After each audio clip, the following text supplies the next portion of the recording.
Hello, all my dear student.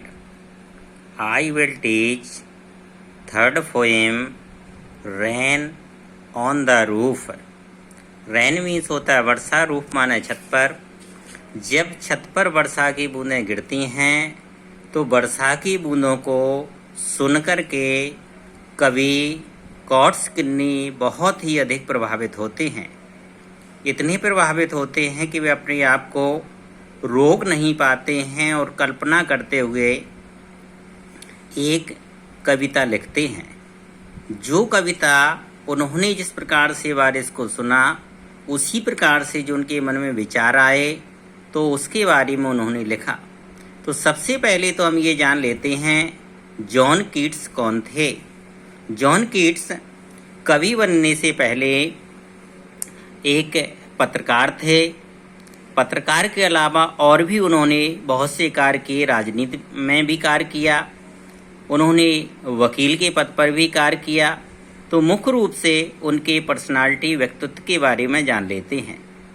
तो John Keats was born. John कीट का जन्म 24 नवंबर 1926 को न्यूयॉर्क के यूएसए में हुआ था। यूएसए यानी अमेरिका में हुआ था। तो जॉन कीट्स एक वकील थे, राजनीतिक थे, पत्रकार थे। उसके बाद में वह कवि बने। तो इनकी यह कविता बहुत ही ज़्यादा प्रचलित हुई क्योंकि यह कविता इनकी एक संगीतमयी कविता थी। तो उन्होंने बड़े ही अच्छे तरीके से इस कविता को लिखा और लोगों ने पसंद किया। अंत में 25 जनवरी 1904 यानी 1904 को इनकी मृत्यु हो गई। तो इन्होंने बड़े ही सरलता से इस कविता का विमोचन किया है। जो कविता दी जा रही है आपको, सबसे पहले इसकी आपको मीनिंग्स भेजी जाएंगी, मीनिंग्स PDF भेजी जाएगी। तो सबसे पहले आप लोग इन मीनिंग्स को जब याद कर लेंगे तो कविता आपको तभी समझ में आएगी, क्योंकि कविता की जो पंक्तियां हैं, जो स्टैंजा हैं, वो आप लोगों को कल पढ़ा करके उसका वीडियो भेजा जाएगा।